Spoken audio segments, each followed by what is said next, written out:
प्रिय विद्यार्थियों, स्वागत है आपका हमारे YouTube channel online classes bye SL Jat. आज की जो हमारी कक्षा है वह है कक्षा 6 विषय गणित प्रश्नावली 1.2। आज हम गणित कक्षा 6 प्रश्नावली 1.2 का अध्ययन करेंगे। तो चलिए समझते हैं प्रश्नावली 1.2 और करते हैं इसका सवाल नंबर पहला। प्रश्नावली 1.2 का सवाल नंबर पहला। किसी स्कूल में 4 दिन के लिए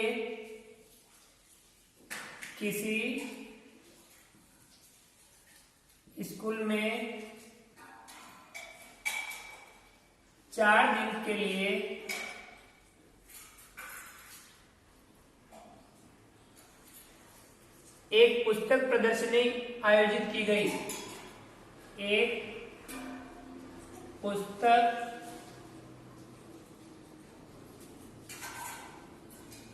प्रदर्शनी आयोजित की गई। पहले, दूसरे, तीसरे और अंतिम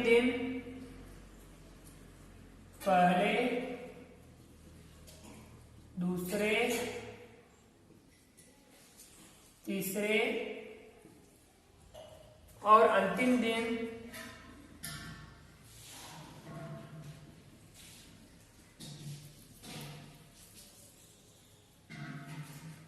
खिड़की पर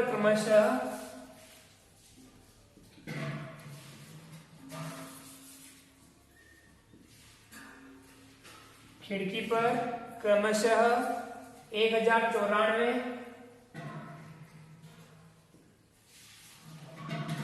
1812, 2050 और 2751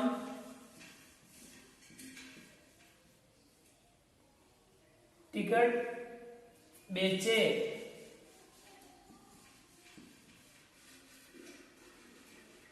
गए।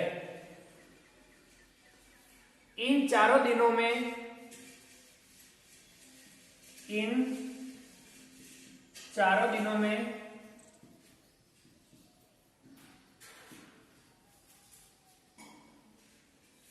या लिखा इन 4 दिनों में बेचे गए टिकटों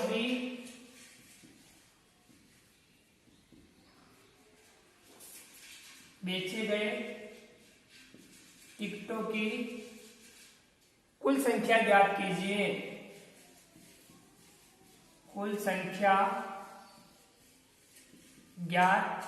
कीजिए। ये था आपके सवाल नंबर पहला। हमें क्या करना होता है? सबसे पहले सवाल को अच्छे से समझना होता है, उसके बाद में आप हल करने की तरफ बढ़े, इसका हम ध्यान रखें। किसी स्कूल में 4 दिन के लिए, कितने दिन के लिए?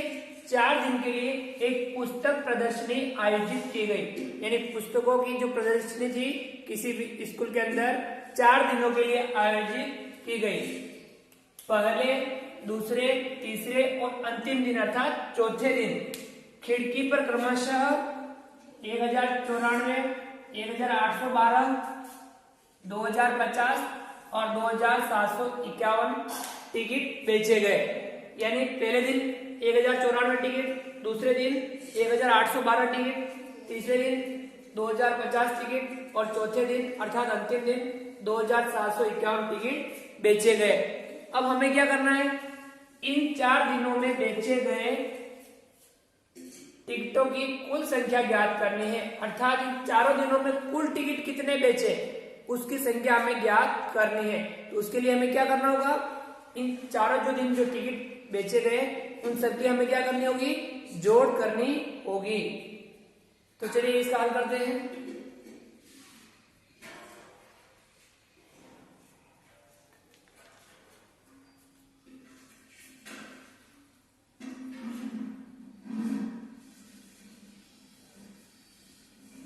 चार दिनों में बेचे गए कुल टिकटों की संख्या, कुल संख्या ज्ञात करने का हमें क्या करना होगा, चारों दिन जो बेचे, सबसे पहले दिन कितने बेचे,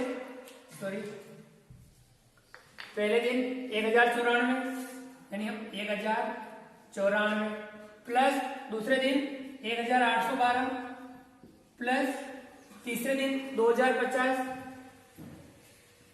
प्लस चौथे दिन 2751। इनकी हमें क्या करनी होगी, जोड़ करेंगे तब क्या आ जाएगा, आपके 4 दिनों में बेचे गए कुल टिकटों की संख्या प्राप्त हो जाएगी। इन चारों की हमें जोड़ करनी है। हम रफ में इनकी जोड़ कर सकते हैं, रफ कार्य में इनके हम जोड़ कर सकते हैं। 1094, 1812, 2050 और 2751। इनकी हमें क्या करनी होगी, जोड़ करनी होगी। रफ कार्य में हम जोड़ करके यहाँ लिख देंगे।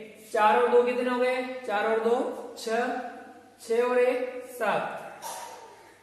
फिर आगे बढ़ेंगे हम, 9 और 1 10, 10 और 5 15, 15 और 5 20, 20 का 0 हासिल लगे 2। 8, 8 और 7 15, 15 में 2 जोड़ो 17, 17 का 7 हासिल लगा 1, 1 2 2 2 4, 4 2 6, 6 और 1 हासिल का 7। कितना आया बताओ, 7707। 7000, ये हमें यहां लिखना होगा 7707 टिकट। ये थे क्या थे, कुल टिकटों की संख्या जो चारों दिनों में बेचे गए, वो थे 7707 टिकट। चारों दिनों में कुल टिकट जो बेचे गए, उस स्कूल की जो पुस्तक प्रदर्शनी थी उसमें 4 दिनों में कुल कितने टिकट बेचे गए, 7707 टिकट बेचे गए। ये इसका आंसर हो गया, जो हमें पूछा गया था उसका आंसर हो गया। ये था आपके प्रश्नावली 1.2 का सवाल नंबर पहला। मिटा दो इसको मैं। अब अपन बढ़ते हैं आगे की तरफ और करते हैं इसका सवाल नंबर दूसरा। ये था आपके गणित कक्षा 6 प्रश्नावली 1.2 का सवाल नंबर पहला। हमें सवालों को अच्छे समझ करके फिर हमें हल करना होगा। सवाल नंबर इसका दूसरा, शेखर एक प्रसिद्ध क्रिकेट खिलाड़ी है। शेखर एक प्रसिद्ध क्रिकेट खिलाड़ी है। वह टेस्ट मैचों में अब तक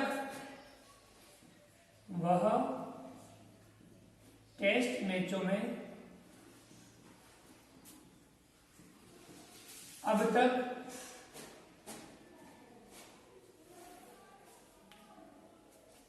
6,980 रन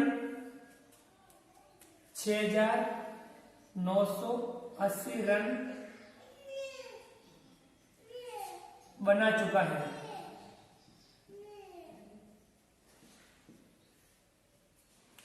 वह टेस्ट मैचों में अब तक 6,980 रन बना चुका है। वह 10,000 रन पूरे करना चाहता है। वह 10,000 रन पूरे करना चाहता है।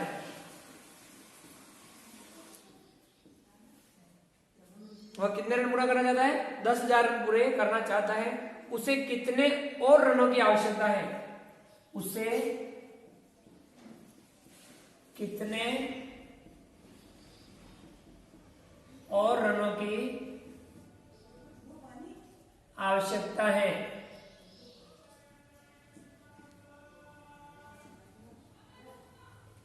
सवाल को हम समझ लेते हैं कि शेखर क्या है, प्रसिद्ध क्रिकेट खिलाड़ी जो क्रिकेट खेलते हैं। वह टेस्ट मैचों में अब तक 6,980 रन बना चुका है। कितने रन तो वो बना चुका है?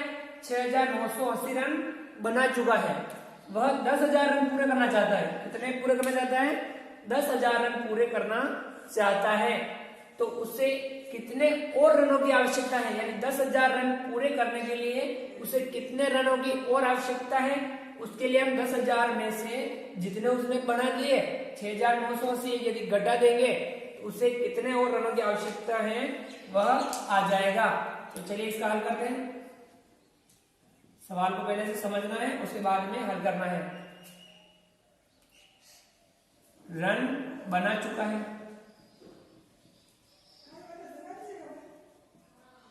कितने रन बना चुका है? 6,980 रन पूरे करने हैं। रन पूरे करने हैं, कितने रन पूरे करने हैं उसे? 10,000। 10,000 रन पूरे करने हैं। बना चुका है 6,980 रन, तो उसे और रनों की आवश्यकता है। और रनों की आवश्यकता है। कितने और रनों की आवश्यकता है? 10,000 में से 6,980 घटा लेंगे। ये 10,000 माइनस 6,980। यदि हम जितने पूरे करने हैं 10,000 पूरे करने हैं और उसने वो 6,980 बना चुका है, इसमें से यदि ये जितने बना चुका है वो घटा देंगे तो उसे कितने रनों की आवश्यकता है वह हमें आ जाएगा। तो 10,000 में 6,980 घटाना है। ये 10,000 और 6,980 ये क्या करना है? घटाना है। ठीक है, अब हम इसमें से ये घटा दें। 0 में से नहीं घटेगा तो 0 में 0 घटाएंगे तो कितना बचेगा? 0। फिर 0 में से 8 नहीं घटेगा, 0 में से 0 घटाया 0 बच गया। 0 में से 8 नहीं घट रहा है, आगे यहां से लेंगे हम, यहाँ बच जाएगा 0, यहाँ हो जाएगा 10। 10 में से 1 यहाँ आगे देगा तो यहाँ कितना बचेगा? 9 और यहाँ हो जाएगा 10। 10 में से 1 आगे देगा तो यहाँ कितना होगा? 9 और यहाँ कितना हो जाएगा? यहाँ 10। देखो 0 में से 8 नहीं घट रहा था, हमने आगे यहाँ से इधर लिया, 1 इधर लिया, यहाँ क्या बच गया? 0, क्योंकि 1 में से 1 इधर चला गया तो 0 बचा और यहाँ हो गया 10। 10 में से 1 आगे देना है तो यहाँ बचेगा 9 और यहाँ हो जाएगा 10। अब इस 10 में से 1 आगे देना है तो यहाँ हो जाएगा 9 और यहाँ हो जाएगा 10। अब 10 में से 8 घटाने हैं, 10 में से 8 घटाए कितने बचे? 2। 9 में से 9 घटाया 0, 9 में से 6 घटाया 3 और यहाँ 0 में 0 घटाया तो 0। बचा कितना? 3,020। 3,020 रन। यानी अब उसे कितने और रनों की आवश्यकता है? 3,020 रनों की उसे और आवश्यकता है। कितना रन पूरे करने के लिए? 10,000 रन पूरे करने के लिए शेखर को अब 3,020 रनों की और आवश्यकता है। यदि 6,980 तो उसने बना लिए, 3,020 रन और अगर वो बना लेता है तो उसके रन कितने पूरे हो जाएंगे? 10,000 रन पूरे हो जाएंगे। ये था आपके प्रश्नावली 1.2 का सवाल नंबर 2। अब बढ़ते हैं अगले सवाल की ओर और करते हैं इसका सवाल नंबर 3।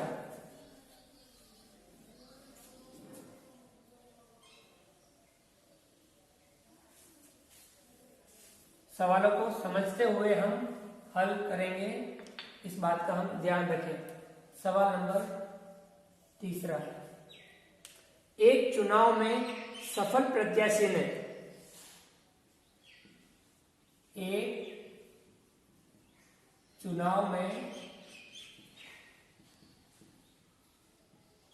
सफल प्रत्याशी ने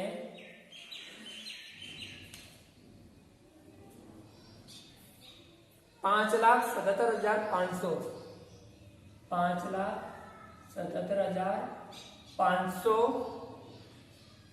मत प्राप्त किए, मत प्राप्त किए, जबकि उसके निकटतम प्रतिद्वंदी ने,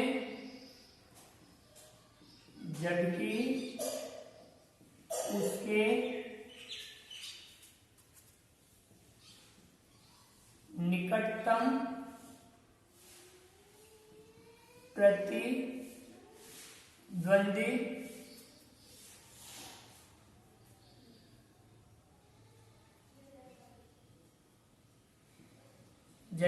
निकटतम प्रतिद्वंदी ने 3,48,700 मत प्राप्त किए।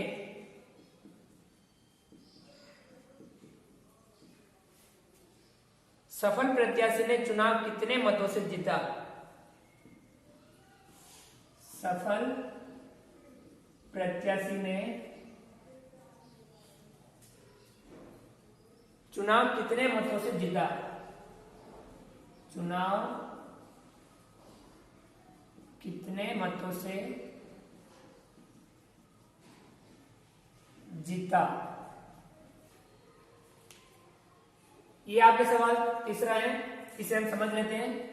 एक चुनाव में, जो चुनाव होते हैं, उस चुनाव में सफल प्रत्याशी अर्थात जो जीता, उसने 5,77,500 मत प्राप्त किए। कितने मत प्राप्त किए?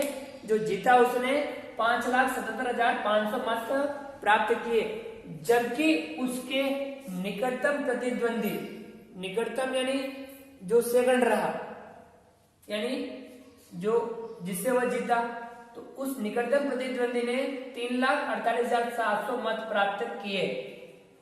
ठीक है ना? जीतने वाले ने तो 5,77,500 और जो सेकंड रहा उसने 3,48,700 मत प्राप्त किए। अब जो सफल प्रत्याशी यानी जो जीता, उसने चुनाव कितने मतों से जीता, अर्थात वो कितने मतों से जीता, यानी उसने कितने मत अधिक प्राप्त किए, ये हमें हल करना है। उसके लिए क्या करना होगा? सफल प्रत्याशी ने प्राप्त किए, लिख दो, सफल प्रत्याशी ने मत प्राप्त किए। सफल प्रत्याशी ने मत कितने प्राप्त किए? 5,77,500 मत। और निकटतम प्रतिद्वंदी ने, निकटतम प्रतिद्वंदी ने मत प्राप्त किए। कितने मत प्राप्त किए? 3,48,700 मत, ये निकटतम ने प्राप्त किए। अब हमें बता रहे सफल प्रत्याशी ने चुनाव जीता। सफल प्रत्याशी ने चुनाव जीता। कितने मतों से जीता? तो उसने, सफल प्रत्याशी ने कितने प्राप्त किए? 5,77,500 मत प्राप्त किए। उसमें से निकटतम वाले के मत घटा देंगे तो कितने मतों से जीता, ये आ जाएगा। तो निकटतम ने प्राप्त किए 3,48,700 मत निकटतम वाले ने प्राप्त किए। तो जीतने वाले ने जो मत प्राप्त किए उसमें से निकटतम वाले के यदि हम मत घटा देंगे तो वह कितने मतों से जीता आ जाएगा। तो ये हम घटा देते हैं, 5,77,500 इसमें से घटाना है 3,48,700 घटाना है। ये हम घटा लेंगे तो वो कितने मतों से जीता ये आ जाएगा। चलिए घटाते हैं। 0 में से 0 घटाया तो 0, 0 में 0 घटाया 0, 5 में 7 नहीं घट रहा, यहाँ से हम लेंगे, यहाँ कितना बच जाएगा 6 और यहाँ हो जाएगा 15। 15 में से 7 घटाएंगे, 15 में से 7 घटाएंगे कितना बचेगा 8। 15 में से 7 घटाया तो कितना बचा 8। अब 6 में से 8 भी घट रहा है, यहाँ से लेंगे हम, एक इधर लेंगे, यहाँ बचेगा 6 और यहाँ हो जाएगा 16। 16 में से 8 घटाएंगे, 16 में से 8 घटाएंगे कितना बचा 8, 6 में से 4 घटाएंगे कितना बचा 2, 5 में से 3 घटाएंगे कितना बचा 2, यानी वह 2,28,800 मतों से जीता। तो हम यहाँ लिख देंगे 2,28,800 मतों से। ये क्या हुआ, वह सफल प्रत्याशी ने चुनाव जीता 2,28,800 मतों से।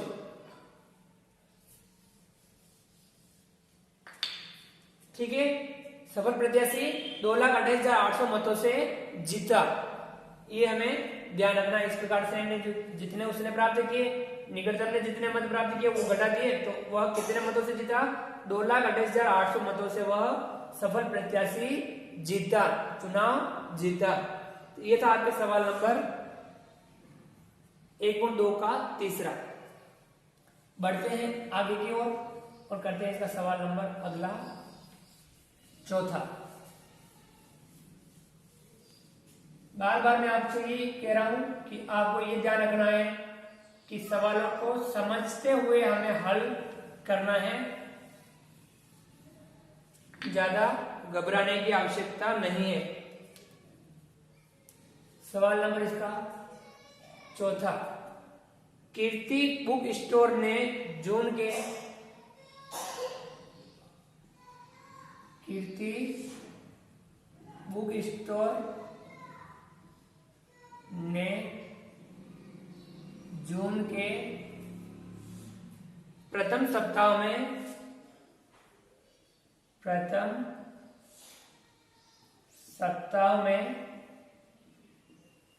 रुपए 2,85,891 रुपए 2,85,891 मूल्य की पुस्तकें बेची।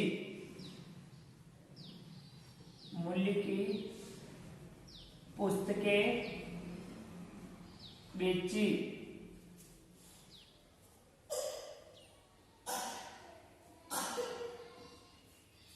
ठीक है, कीर्ति बुक स्टोर इसने जून के प्रथम सप्ताह में रुपए 2,85,891 मूल्य की पुस्तकें बेची।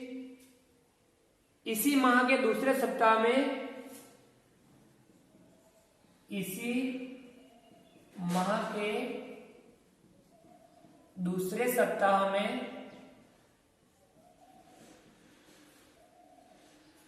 रुपए 4,768 मूल्य की पुस्तकें बेची गई। मूल्य की पुस्तकें बेची गई। दोनों सप्ताहों में कुल मिलाकर कितनी बिक्री हुई? दोनों सप्ताहों में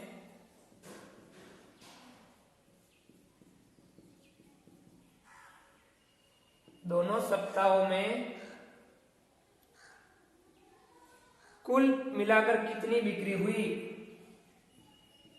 कुल मिलाकर कितनी बिक्री हुई? किस सप्ताह में बिक्री अधिक हुई और कितनी अधिक? किस सप्ताह में बिक्री अधिक हुई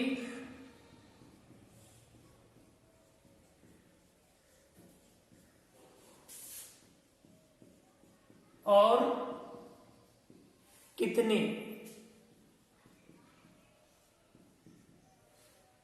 यानी एक बार सवाल को हम समझ लेते हैं।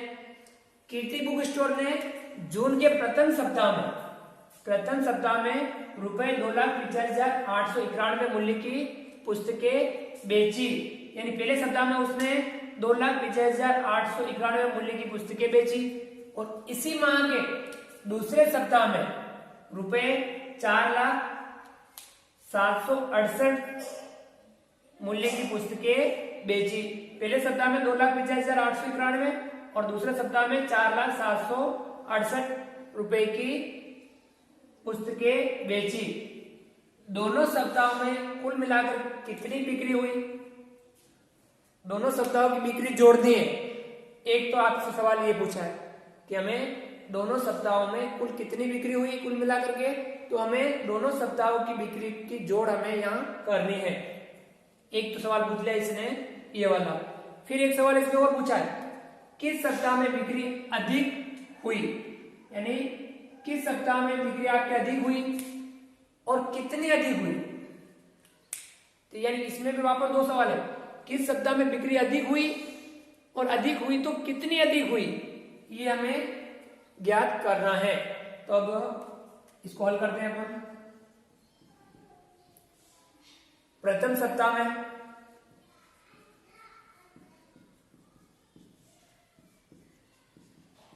बिक्री, प्रथम सप्ताह में बिक्री कितनी हुई? 2,85,891 रुपए। और इसके दूसरे सप्ताह में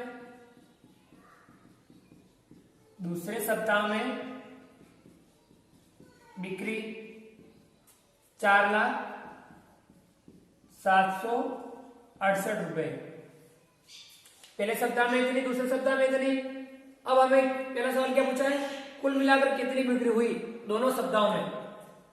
हम लिखेंगे दोनों सप्ताहों में कुल बिक्री, दोनों सप्ताह के अलग अलग थी।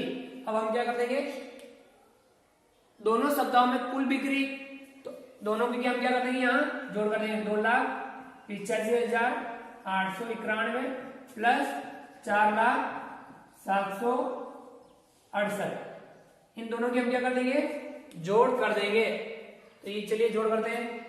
2,85,891 और यहाँ 4,768, इन दोनों की हम जोड़ कर लेते हैं। 8 में एक जोड़ा, 1 और 8 कितना हो गया, 9, 9 और 6 15, 15 का 5 हासिल लगा 1, 8 और 7 15, 15 और 1 16, 16 का 6 हासिल लगा 1, 5 और 1 6, 8 और 0 8, 2 और 4 6। अब कितना हो गया, 6,86,659। ये हम यहाँ लिख देते हैं 6,86,659 रुपए। एक तो हो गया आपके ये वाला आंसर कि दोनों सप्ताहों में कुल बिक्री कितनी हुई। तो दोनों सप्ताह की कुल बिक्री हुई 6,86,659 रुपए। ये दोनों सप्ताह की बिक्री हो गई। अब इसने एक सवाल और पूछा, किस सप्ताह में बिक्री अधिक हुई बताओ। पहले सप्ताह में अधिक हुई या दूसरे सप्ताह में अधिक हुई। यहाँ पहले सप्ताह में हुई 2,85,891 और दूसरे सप्ताह में हुई 4,768 रुपए। बताओ कौन से अधिक है, ये अधिक है, दूसरे सप्ताह में बिक्री अधिक हुई। तो हम लिखेंगे दूसरे सप्ताह में बिक्री अधिक हुई। एक तो ये हो गया कि दूसरे सप्ताह में बिक्री अधिक हुई, और कितनी अधिक हुई, कितनी अधिक हुई तो लिखेंगे दूसरे सप्ताह में बिक्री अधिक हुई।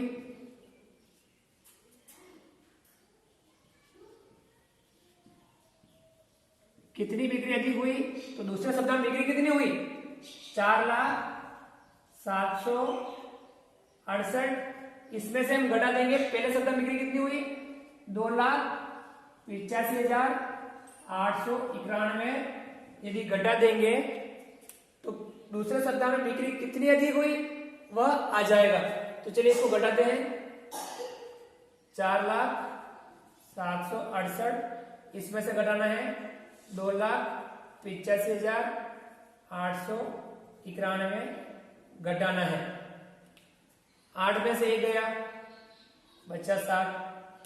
6 में से 9 नहीं जा रहा है, तो इधर से लिया, यहाँ हो गया 6 और यहाँ हो गया 16। 16 में से 9 घटा दो, कितना बचा 7। 16 में से 9 घटाएंगे तो कितना बचेगा 7। 6 में से 8 नहीं जा रहा है, यहाँ से लिया, इधर बच गया 3, यहाँ हो गया 10। 10 में से 1 यहाँ देंगे तो यहाँ बचेगा 9, यहाँ हो जाएगा 10। 10 में से 1 आगे देंगे तो यहाँ बचेगा 9, यहाँ हो जाएगा 16। 16 में से 8 घटाओ, बचा 8। 9 में से 5 घटाओ, बचा 4। 9 में से 8 घटाओ, बचा 1। 3 में से 2 घटाओ, बचा 1। अब ये कितना है 1,14,877। इतनी बिक्री अधिक हुई, ये हम क्या लिख देते हैं 1,14,877 रुपए। ये हो जाएगा इस दूसरे वाले का आंसर। कितनी अधिक हुई बिक्री, कौन से सप्ताह में अधिक हुई, दूसरे सप्ताह में बिक्री अधिक हुई। और कितनी बिक्री अधिक हुई 1,14,877 रुपए की बिक्री दूसरे सप्ताह में अधिक हुई। तो ये आपके सवाल था 1 और 2 का चौथा। चलिए इसका सवाल नंबर अगला करते हैं, सवाल नंबर 5। बेटा दोस्तों में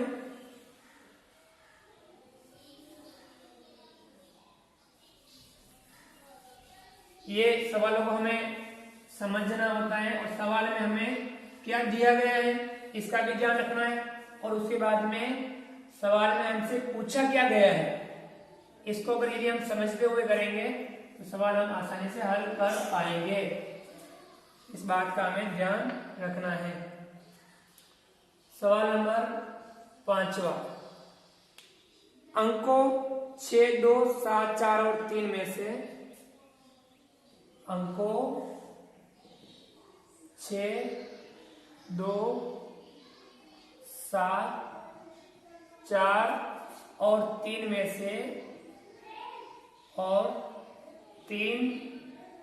में से प्रत्येक का केवल एक बार प्रयोग करते हुए प्रत्येक का केवल एक बार प्रयोग करते हुए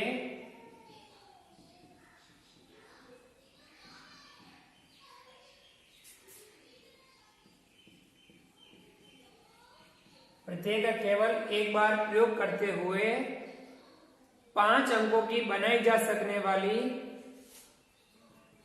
5 अंकों की बनाई जा सकने वाली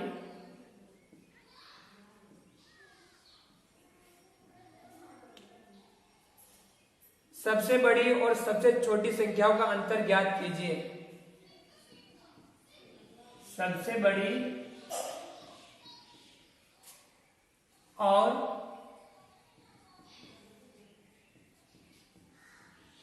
सबसे छोटी संख्याओं का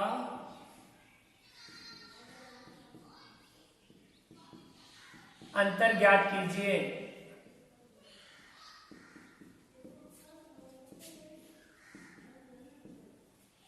चलिए सवाल को समझ लेते हैं। अंकों 6, 2, 7, 4 और 3, यानी 6, 2, 7, 4 और इन 3, ये कितने अंक हैं 1, 2, 3, 4, 5 अंक है। इनमें से प्रत्येक का केवल एक बार प्रयोग करना है। प्रत्येक अंक का कितनी बार प्रयोग करना है, एक बार ही प्रयोग करना है। प्रयोग करते हुए 5 अंकों की बनाई जा सकने वाली सबसे बड़ी और सबसे छोटी संख्याओं का अंतर ज्ञात करना है। आगे समझ में कि पहले दिन से 5 अंकों की इन अंकों का प्रयोग करते हुए, दूसरे नहीं, इन अंकों का, और प्रत्येक अंक का एक बार ही प्रयोग करना है, और हमें 5 अंकों की सबसे बड़ी संख्या बनानी है और 5 अंकों की सबसे छोटी संख्या बनानी है, और उसके बाद में उनका अंतर ज्ञात करना है। तो चलिए हल करते हैं इसको।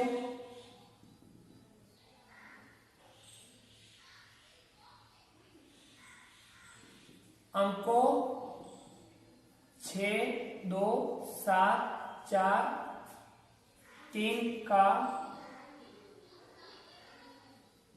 प्रयोग करते हुए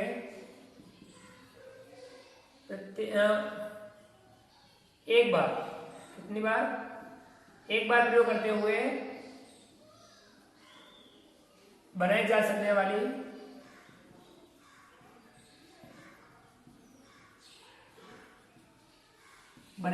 वाली 5 अंकों की सबसे बड़ी संख्या, 5 अंकों की सबसे बड़ी संख्या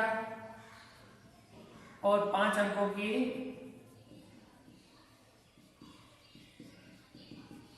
सबसे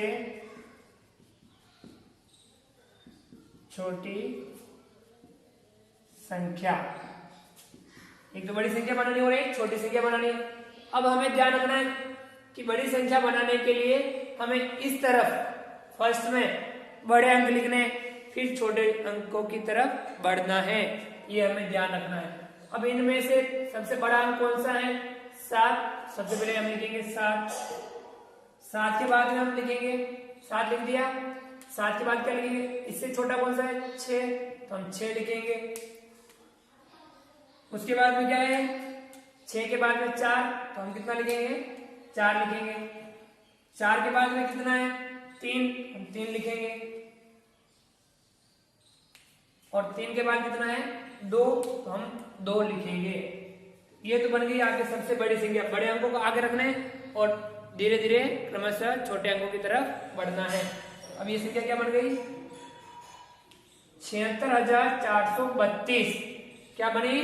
76,432। इन अंकों का एक एक बार प्रयोग करते हुए हमने 5 अंकों की सबसे बड़ी संख्या बनाई, 76,432 बनी।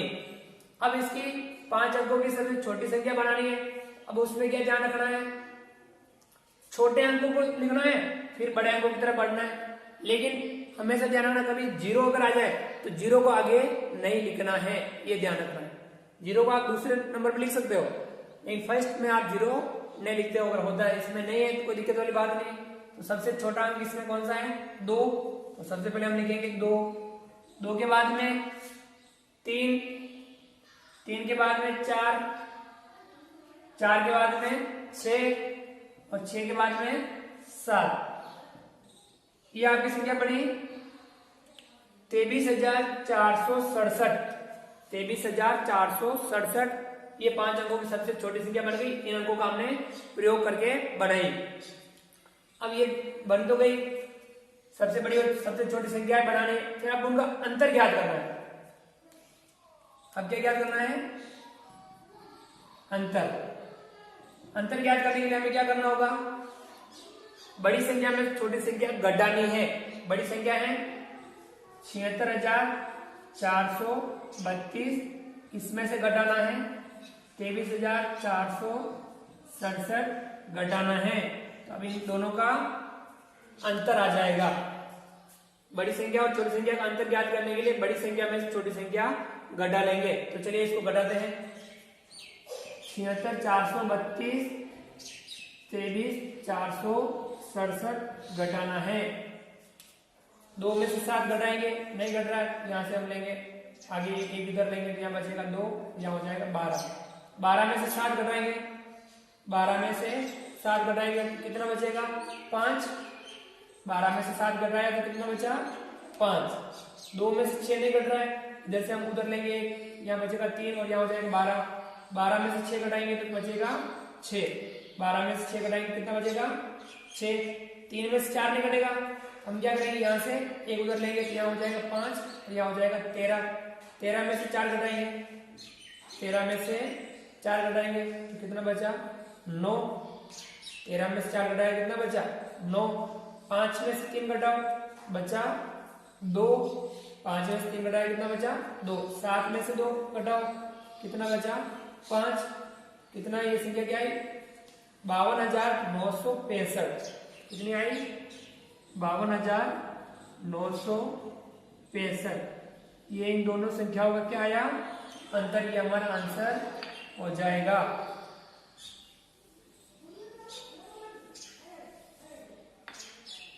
ठीक है, ये था आपके 1.2 का सवाल नंबर 5वां। ओके, बड़ी संख्या बनाई, छोटी संख्या बनाई, दोनों का अंतर निकाला, 52,963 अंतर आया। मिटा दो उसको मैं। इसका एक सवाल है, सवाल नंबर 6। आज के लिए हम 6 सवाल करेंगे क्योंकि इस प्रश्नावली में 12 सवाल हैं। अगली क्लास में 6 सवाल और करेंगे, बाकी के जो बचेंगे वो आज के हम कक्षा में 6 सवाल हल कर लेते हैं। 1.2 का सवाल नंबर 6। सवाल नंबर 6, एक मशीन औसतन एक दिन में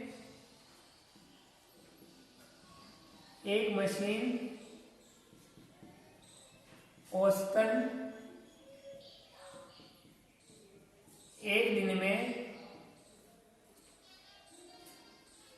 2825 पेज बनाती है। 2825 पेज बनाती है।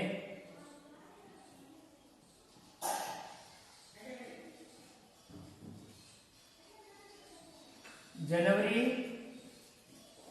2006 में उस मशीन ने कितने पेज बनाए? उस मशीन ने कितने पेज बनाए?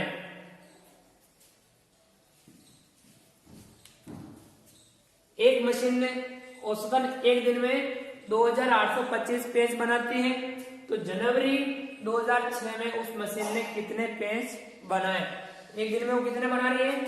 2825 पेज बनाती है औसतन, तो जनवरी 2006 में। अब हमें एक ध्यान रखना है कि किस महीने में दिनों की संख्या कितनी होती है। अब हमें ध्यान रखना है कि जनवरी 2006, अब जनवरी महीने में दिनों की संख्या कितनी होती है? 31 निकाल सकते ना, जैसे जनवरी, फरवरी, मार्च, अप्रैल, मई, जून, जुलाई, अगस्त, सितंबर, अक्टूबर, नवंबर, दिसंबर।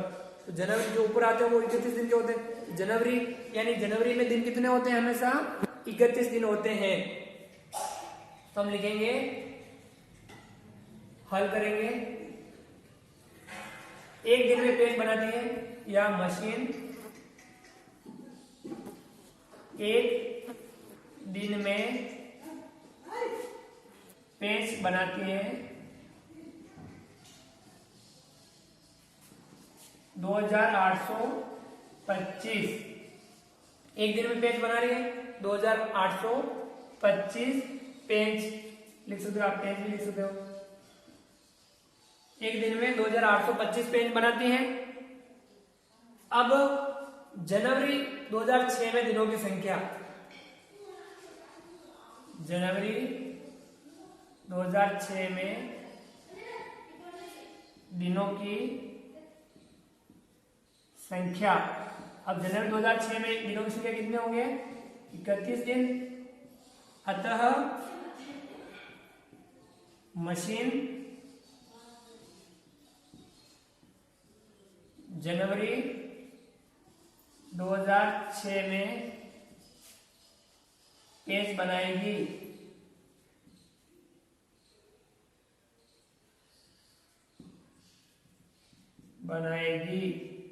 कितने पेज बनाएगी? एक दिन में कितने बनाती है? 2825। और जनवरी 2006 में दिन कितने हैं? 31। अब 31 से क्या कर लेंगे हम? गुणा कर लेंगे, तो 31 दिनों में कितने पेज बनाएगी यह आ जाएगा। तो आप इसका गुणा कर लेते हैं अपन। 2825 का गुणा किससे करना है? 31 से। 2825 का गुणा किससे करना है? हमें 31 से करना है। तो सबसे पहले हम एक का गुणा इनसे कर लेते हैं। एक का गुणा 5 से किया तो 5, एक का 2 से किया तो 2, एक का 8 से किया तो 8 और एक का 2 से किया तो 2। अब इकाई का गुणा हो गया, दाई का करना, इकाई के नीचे हम क्या लगा देंगे? कट लगा देंगे और दाई का गुणा शुरू करते हैं। यहाँ से लिखना शुरू करना है। 3 पंजे 15, 15 का 5, यहाँ से लगा 1। 3 पंजे 15, 15 का 5, यहाँ से लगा 1। 3 दूनी 6, 6 और 1 7। अब हासिल नहीं लग रहा है। 3 वटा 24, 3 वटा 24, 24 का 4, हासिल लगा 2। 3 दूनी 6, 6 और 2 8। जोड़ दो, 5, 5 और 2 7, 7 और 8 15 का 5, हासिल लगा 1, 2 4 6, 6 और 1 7 और ये 8। कितना है आपके 8 87,575 87,575। तो वह मशीन जनवरी 2006 में कितने पेज बनाएगी? 87,575 पेज बनाएगी। ये क्या हो जाएगा इसका आंसर। तो ये था आपके प्रश्नावली 1.2 का सवाल नंबर 6। तो आज हमने सवाल सीखे कक्षा 6 गणित प्रश्नावली 1.2 के सवाल नंबर 1 से 6 तक। तो आगे की क्लासों में भी हम इसके जो आगे वाले सवाल हैं वह हम करेंगे, क्योंकि इस प्रश्नावली में 12 सवाल है, तो 6 सवाल हमने हल कर लिए। तो साथियों, मित्रों, विद्यार्थियों, यदि आपने अभी तक हमारे इस YouTube channel online classes bye SL Jat को सब्सक्राइब नहीं किया है तो प्लीज नीचे दिए गए लाल सब्सक्राइब बटन को दबा करके हमारे चैनल को सब्सक्राइब कीजिए, बेल आइकन ऑल नोटिफिकेशन के लिए प्रेस कीजिए और हमारे वीडियो अधिक से अधिक मित्रों, यारों, दोस्तों जहां भी आपसे संभव हो वहां तक शेयर अवश्य कीजिए। तो आपने हमारा वीडियो देखा, इसके लिए थैंक यू, धन्यवाद। मिलते हैं अगली क्लास में।